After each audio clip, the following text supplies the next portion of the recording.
Olá pessoal, sou Samuel Azarias, aluno do 9º ano B do Colégio Ágape, e este é o podcast Conexão Ágape.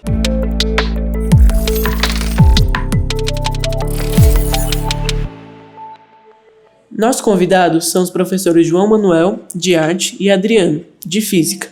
Então, professores, gostaríamos de saber como podemos contribuir no nosso dia a dia com ações mais sustentáveis, visando assim diminuir os impactos causados pelas mudanças climáticas. Excelente pergunta, Samuel. O tema do efeito estufa e do aquecimento global, hoje a gente pode dizer que 97% da comunidade científica ela aceita e entende que o ser humano ele interfere nesse processo. E como a gente também pode perceber essa interferência? Primeiro a gente tem que entender o efeito estufa, né? O efeito estufa é uma coisa boa, sem ele não tinha vida na Terra, né? A gente seria muito congelado aqui, talvez a gente virasse picolé aqui nesse negócio. Mas o efeito estufa é mais ou menos assim, Samuel, tentando trazer uma forma mais simples. A temperatura da energia térmica que vem, por exemplo, do Sol, ela vem em altíssima temperatura, então a sua frequência ela é muito alta. E tem um negocinho na física que diz que quanto maior a frequência, menor vai ser o comprimento de onda. Então, como essa energia vem direto do Sol, ela consegue atravessar as camadas da nossa atmosfera. Então, ela atravessa porque está com comprimentos de onda muito pequenos. Então, eles batem na Terra e aí a gente tem vários objetos na Terra que vão absorver parte dessa energia proveniente. Essa energia, ela diminui a temperatura e a Terra tenta, pelo efeito de reflexão da luz, retornar essa energia a essa onda. Só que quando ela está retornando, a temperatura já não é tão grande. E pela temperatura não ser tão grande, ela já não volta com o mesmo comprimento. Agora a gente vai dizer que ela é uma onda longa. E qual é o problema? O problema é que a camada de efeito estufa, que hoje a gente entende isso muito melhor no campo científico, ela faz o quê? Ela consegue absorver essas ondas. É como se você entendesse que as ondas curtas, elas são o vidro, por exemplo, o atmosférico. Estou falando do vidro porque estou falando da estufa, né? Da ideia da estufa. A camada da atmosfera, ela é transparente às ondas que são curtas, mas é como se ela fosse opaca para as ondas que são longas. Então, o que é que ela faz? Ela acaba absorvendo e aumentando, retendo, exatamente. Retém essa energia e faz com que aqui dentro fique mais quente do que ao redor. Então, aqui a gente tem, por exemplo, dois pontos a pensar. Tanto na radiação do infravermelho, proveniente da luz do Sol, como na ideia da absorção. E aí entra o ponto, né? O ser humano tem produzido demais gases do efeito estufa, metano, dióxido de carbono e assim por diante. Então, a física ela está aqui para tentar ajudar nesse processo, pensar em mecanismos, como, por exemplo, uma forma sustentável de produção de energia elétrica, como, por exemplo, a utilização de materiais, ou pensamento até na captura do carbono também. Há um processo que a gente pode tratar, né, e conseguir, termicamente falando, usando processos termodinâmicos e através da fisicoquímica, enfim, você consegue fazer isso, mas é um processo que exige da gente essa atenção. Então, de fato, a física pode nos auxiliar e nos auxilia, né, com as próprias intervenções de análise do nosso clima-tempo para detectar esse aumento significativo que existe hoje no nosso planeta, que no início era de torno de 15 graus, hoje nós já estamos caminhando aí para cima disso. Entendo perfeitamente seu ponto de vista. Mas, João, como que a arte ajuda a sensibilizar as pessoas para as questões climáticas de maneira diferente da ciência? Samuel, ótima pergunta. Inclusive, muito interessante, né, as falas que o professor Adriano teve. E é interessante porque eu estava aqui do lado do Adriano, né, e eu fiquei assim pensando que tem várias nomenclaturas que não são tão acessíveis assim, né? Muito porque o campo científico ele utiliza realmente algumas palavras bem específicas. E é interessante que em diversos momentos das artes no geral, diversos autores, artistas, eles tentaram transmitir justamente essa forma de falar um pouco mais rebuscada do elemento científico para a arte. Por exemplo, ele estava aqui falando sobre o efeito estufa, né, e sim, é impossível não pensar no degelo, né, das calotas polares, por exemplo. E aí eu estava lembrando do filme Era do Gelo, que fala um pouco sobre essa questão do gelo e como o gelo e o derretimento do gelo afeta realmente né, o ambiente, enfim, naquele momento. Além disso também, tem um outro filme no cinema, que é o 2012, que é uma produção já que tem mais ou menos uma década atrás, que fala também sobre como é que seria o planeta se ele não conseguisse reverter todo esse efeito da camada de ozônio, e, consequentemente, isso é uma leitura um pouco mais acessível para toda a comunidade. Entretanto, se a gente sair do cinema, a gente consegue encontrar também, até mesmo na própria artes plásticas, né, há vários artistas que falam sobre essa sensibilização da arte. A gente consegue também encontrar na internet, que é um local muito plural em relação à arte, vários exemplos de artes em que, sei lá, pega a imagem de um urso polar e coloca ele numa calotinha ali de gelo. Enfim, existem alguns artifícios visuais que fazem com que essa sensibilização aconteça para o público geral. A energia elétrica é essencial, mas nós sabemos que ela é uma das principais fontes emissoras de gases de efeito estufa, como por exemplo o dióxido de carbono. Quais são algumas formas simples de economizarmos energia elétrica em casa e ao mesmo tempo reduzir nossa pegada de carbono? E mais, como que a arte pode transformar conceitos físicos climáticos acessíveis para o público geral? João, eu vou começar aqui, Tranquilo. João, eu sou aperreado, vou falar logo primeiro que tu. Eu acho legal essa pergunta, porque a gente precisa lembrar que a nossa matriz energética no Brasil, ela é a hidrelétrica. Apesar da hidrelétrica ser uma fonte menos poluente, ela ainda polui bastante, porque na maioria das vezes ela alaga regiões que são com mata, né? Tem vegetação.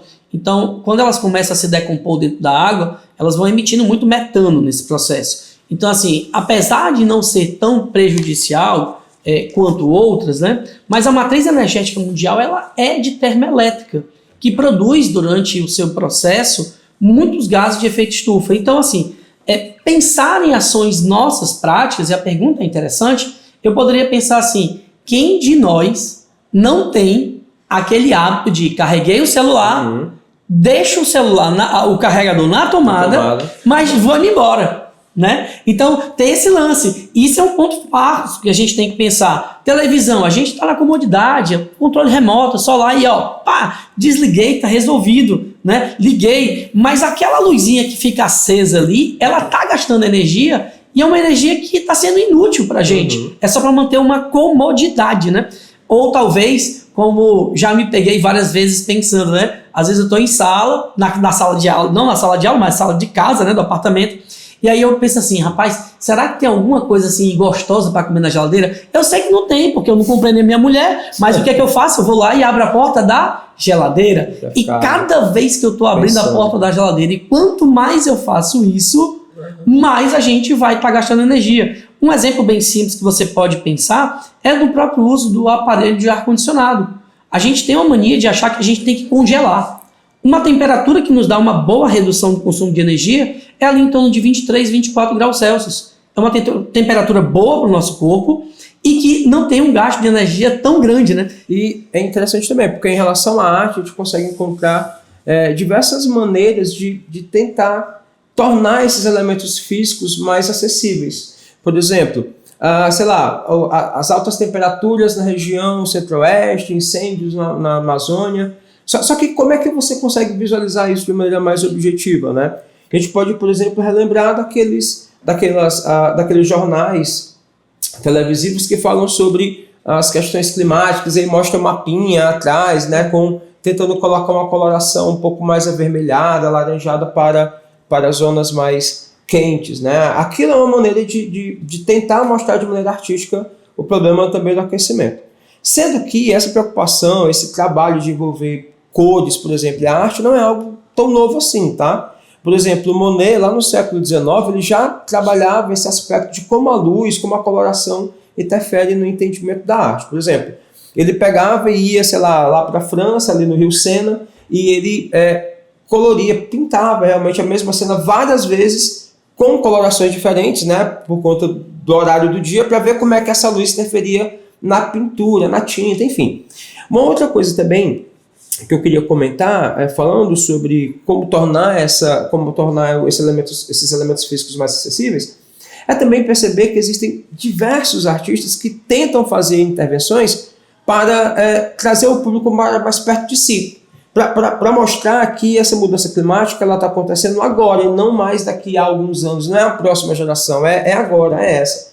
Inclusive tem uma artista brasileira chamada Nélia Azevedo que trabalha com essa arte um pouco mais efêmera. Efêmera, inclusive na física, é algo que ela é mais perene, é algo que se esvai de maneira muito rápida. Então ela faz vários objetos artísticos de gelo, né, expõe no ambiente natural, enfim, e aí, obviamente que em dias mais quentes, esse gelo ele derrete um pouco mais rápido e, consequentemente, a arte se esvai. Então, realmente é uma crítica artística que faz referência a esse calor exacerbado que a gente tem, principalmente no Brasil. Claro que em outros países a gente também vai encontrar artistas que trabalham nessa perspectiva, mas eu acho que o trabalho da Nélia é bem interessante também. Só um ponto Claro. aqui, João, rapidinho. Assim, eu estava falando de ser, tentando comungar essa conversa, né? Hoje nós temos na engenharia, muitas das vezes, a aplicação de telhados que não são mais opacos, mas eles são translúcidos, Sim. transparentes, e a luz do sol ela vai entrar na casa diretamente durante o dia, reduzindo a necessidade de acender uma luz, Sim. né? E dentro dela você pinta as paredes de cores mais claras, porque elas conseguem refletir mais, né? Então, querendo ou não, tá mexendo ali com essa pintura, com essa análise, né? Que de uma forma ou de outra também comunga com o processo, né? E assim, eu acho que é impossível desassociar física e arte. Inclusive, eu acho que física e arte são elementos que andam muito de lado a lado, né? Não somente assim nessa questão das mudanças climáticas, mas até mesmo pensando numa forma mais ampla, por exemplo, do descobrir o espaço, enfim, né? A gente consegue, por exemplo, analisar artisticamente as fotos dos satélites, né? Fotos ali de cometas também, né? Eu também queria comentar, Samuel, e pedir licença ainda aqui para o meu amigo Adriano, falar sobre fotografia, né? Fotografia e arte, eu acho que também é outro tipo muito claro de forma artística. E aí é impossível não pensar no artista brasileiro, um fotógrafo chamado Sebastião Salgado, que também se preocupava desde os anos 60, os anos 70, a fotografar a mudança climática e como a Amazônia sofre com essas mudanças, tá? Então, por exemplo, ele fotografava as mesmas árvores em anos diferentes, em temporadas diferentes do ano, para ver como que a cheia e a seca dos rios influenciavam na coloração. E isso também pensando numa perspectiva um pouco mais global, mais ampla, a gente consegue chegar até mesmo no debate e no uso também de uma moda sustentável, né? Então, assim, existem diversas maneiras. É moda, é fotografia, é pintura, querendo ou não, até mesmo âmbitos digitais, tudo isso em prol de uma arte um pouco mais sustentável. Excelentes dicas, professores, e um ótimo ponto de vista. Mas outra pergunta. Sabemos da conexão entre vários setores.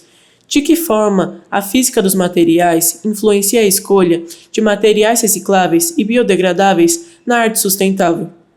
Bom, pensando assim na física, você pode pensar hoje, por exemplo, que há um desperdício em grandes construções de material. Então, hoje, não só é importante para as empresas terem esse custo desse material que vai ser desperdiçado, de ser de uma forma mais inteligente, de uma forma mais consciente. Por exemplo, você tem hoje a construção já de pré-moldados. O apartamento que eu moro, ele foi construído baseado numa estrutura que não levou tijolo.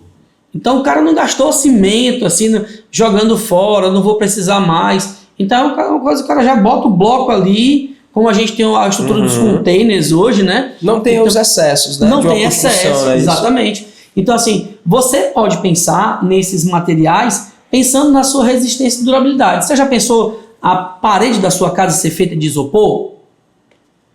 Isso nos parece uma coisa absurda, mas é importante. Existe, né? Porque mexe questão térmica, acústica, né? Reduz os custos. Já pensou uma parede toda de isopor, revestida ali com não está faltando a palavra agora, eu vou chamar aqui o reboco, mas não está faltando a palavra aqui na minha cabeça. Em vez de você ter cimento, tijolo e mais ferro, e às vezes nem precisa. A sustentação, a parte estática da construção já está feita. Então, pensar em materiais é um modo da gente pensar nisso, né? As suas propriedades dessa resistência, elas vão ser importantes. a própria ideia de flexibilidade do material, a maleabilidade dele, como ele vai se distender ao longo do processo. E aqui, como eu citei há pouco, né, pensar, por exemplo, até no aspecto de reflexão da luz, como isso vai me ajudar até a economizar mais dentro desse processo. Então, assim, há uma interação que comunga nesse processo, pensando em absorção da luz e assim por diante, né?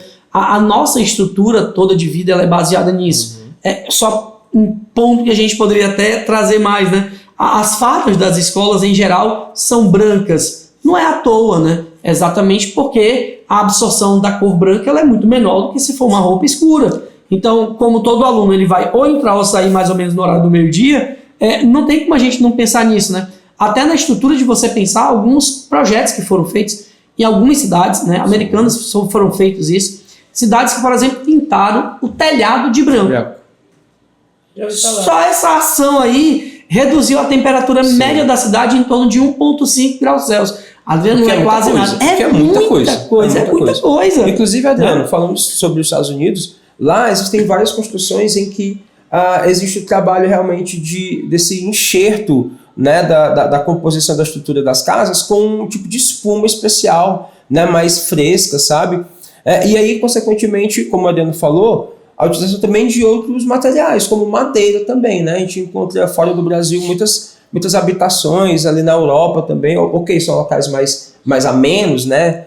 Não são tão quentes quanto o Brasil, mas alguns outros materiais não tão convencionais assim. É tão interessante que essa preocupação também se dá de maneira arquitetônica. A gente poderia pensar, por exemplo, hoje na questão do uso dessas madeiras que sejam certificadas, né? Produtos de reflorestamento. Perfeitamente. Né? Inclusive, existem empresas, né, que utilizam, né, tais ferramentas. A gente tem hoje assim, no Brasil uma grande gama. Né? Eu sou do Amapá e ali a gente tem uma grande gama de produção de pinheiros, né? Algumas outras árvores que me falta agora a memória, eucalipto, né? E muitas delas já estão com certificação. Talvez a gente precisa sempre melhorar o nível de certificação. Talvez a gente precisa melhorar a nossa fiscalização. Sim. Mas já existe um programa, né? Talvez a gente precise só que ele seja melhor fiscalizado. Que volta ao ponto da sustentabilidade de pensar nisso. Então, assim, pensar em elementos que consigam ter uma durabilidade maior, para que eu não pense em trocar ou ter que substituí-lo rapidamente,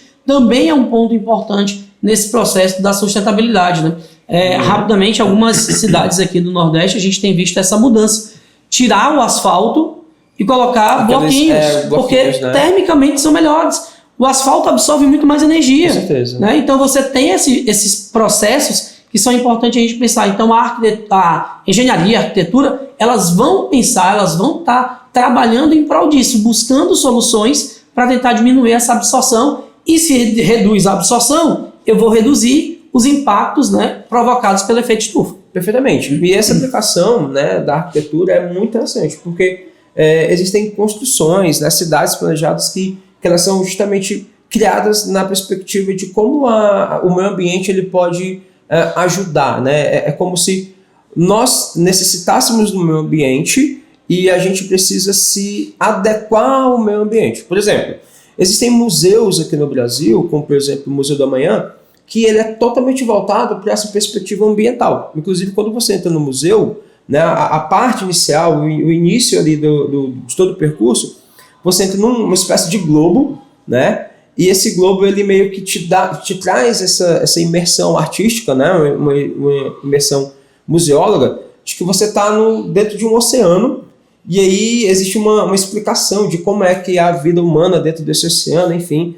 E aí, depois que você passa desse primeiro estágio, você vai para algumas outras exposições que falam sobre como a poluição destrói esse oceano, como que a poluição destrói o meio ambiente e daí por diante. A gente também pode lembrar que uma outra aplicação artística é que, me lembrei agora de um artista chamado Vic Muniz, que ele também utiliza o lixo para a produção artística, mais ou menos da seguinte perspectiva. Ele pega e enche galpões gigantescos de lixo, ele sobe em cima de uma espécie de guindaste, e lá desse guindaste ele consegue criar algumas imagens, né? Projetar imagens na cabeça dele, que depois ele, junto com a equipe dele, ele transmite essas imagens ali no chão, e aí ele meio que vai afastando assim, os materiais e vai criando as formas, né? Então, é uma forma de crítica, né, social em relação ao lixo, mas a gente sabe também que essa aplicação ela é uma aplicação bem interessante para mostrar que o lixo ele também pode ser tido como algo artístico, mas dentro de uma perspectiva também de proteção ambiental. Também queria comentar sobre a educação ambiental. Acho que as escolas, né, de maneira mais recente, estão se preocupando ainda mais com como que o meio ambiente ele pode ser necessário, né, e como ele é realmente necessário na sociedade. Então, eu acho muito interessante que o tema sustentabilidade ele está sendo trabalhado em sala de aula. E também vale lembrar que das 17 ODS da ONU, em que várias delas falam sobre o meio ambiente, preservação ambiental, preservação dos oceanos, então eu acho que é um tema bem interessante e é muito bom discutir. Olha, professores, agradecemos pelas dicas e informações tão valiosas que cada um trouxe. E essa missão que a gente carrega, o Colégio Agape, acredito que pequenas atitudes constroem grandes mudanças. Totalmente. Sim, com certeza. Agradecemos aos nossos professores por compartilharem conosco dicas e informações tão valiosas.